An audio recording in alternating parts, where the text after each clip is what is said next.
కొన్ని వార్తలకు మాటలు ఉండవు. అలాంటి వార్తలు జరగకూడదు. జరిగినా మనకు తెలియకూడదు, వినకూడదు అని అనుకుంటాం. బట్ కొన్నిసార్లు తప్పదు. ఎంత కాదనుకున్నా తప్పక తెలిసిపోతుంటాయి. ఇంతకీ అంతలా వినకూడని ఆ వార్త ఏంటి?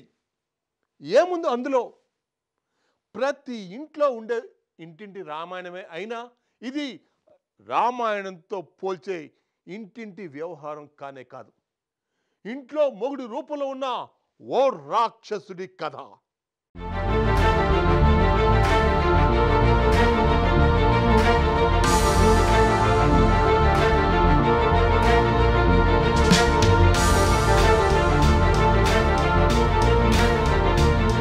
హైదరాబాద్లో అత్యంత అమానవీయ ఘటన వెలుగులోకి వచ్చింది. అనుమానంతో భార్యను హత్య చేసిన ఆర్మీ మాజీ ఉద్యోగి ఒకరు ఆమె మృతదేహాన్ని కుక్కర్లో ఉడికించాడు. ఈ ఘటన ఆలస్యంగా వెలుగులోకి రాగా హత్య జరిగిన తీరు తెలుసుకుని పోలీసులు సైతం నిర్ఘాంతపోతున్నారు. ఇక సామాన్యులైతే హత్య చేసిన తరువాత ఆ వ్యక్తి వ్యవహరించిన విధానం తెలిసి కంగు తింటున్నారు.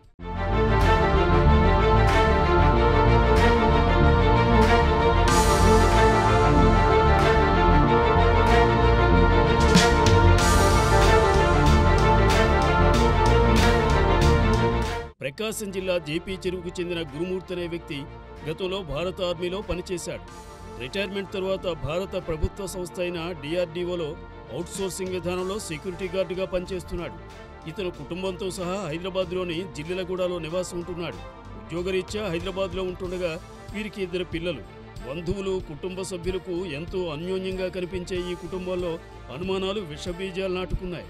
అవే క్రమంగా పెరిగి పెద్దవై ఈ కుటుంబాన్ని తీరని విషాదం వైపు నడిపించాయి.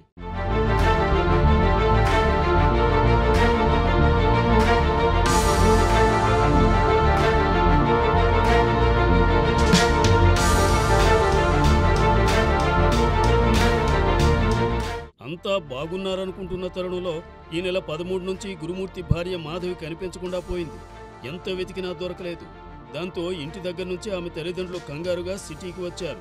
తన కూతురు ఎటు వెళ్లిపోయిందో తెలుసుకోవాలని శతవిధాలా ప్రయత్నించారు. ఎంత వెతికినా ఏం చేసినా ఆమె ఆచూకీ దొరకలేదు. దాంతో రాచకొండ పోలీస్ కమిషనరేట్ పరిధిలోని మీర్పేట పోలీసులు ఆశ్రయించారు. ఆమె తల్లిదండ్రులతో కలిసి పోలీస్ స్టేషన్కు వెళ్లిన గురుమూర్తి తన భార్య గురించి ఆవేదనగా మాట్లాడాడు.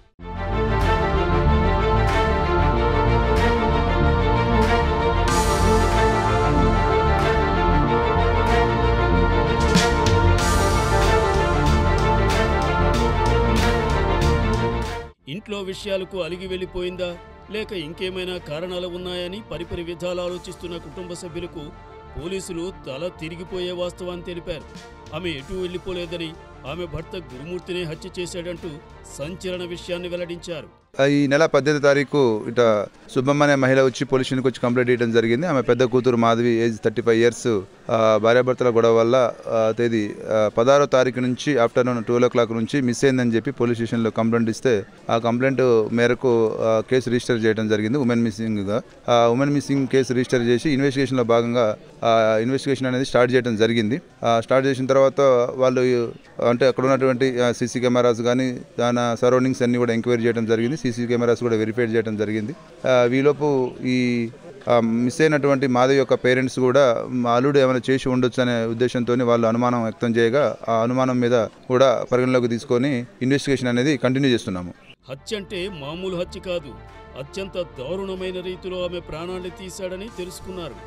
అదే విషయాన్ని ఆ కుటుంబానికి తెలుపుగా వాళ్ళు కన్నీరు మున్నీరుగా వినిపిస్తున్నారు.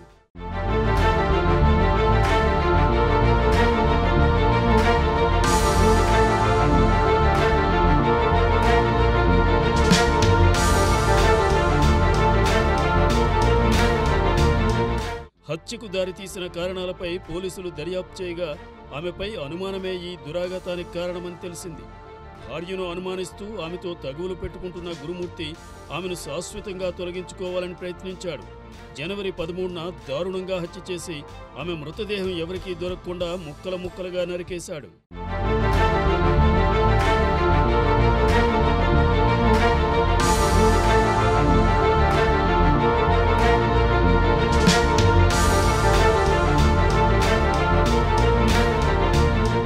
వాటిని ఎలా మాయం చేయాలా అని ఆలోచించిన నిందితుడు గురుమూర్తి ఆమె మృతదేహాన్ని కుక్కర్లో ఉడికించాడు.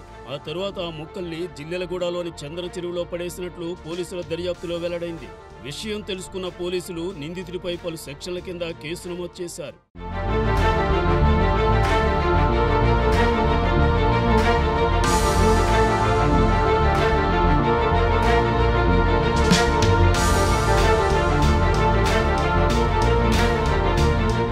తన భార్యను చంపడానికి ముందు హత్య చేసేందుకు పక్కా ప్రణాళిక రచించుకున్న గురుమూర్తి ముందుగా ఇంట్లో కుక్కను చంపినట్లు తేలింది. కుక్కను హతమార్చిన విధంగానే పక్కా ప్లాన్తో భార్యను దారుణంగా చంపేసి కిరాతకంగా కుక్కర్లో ఉడికించి చెరువులో పడేసినట్లు తేల్చారు.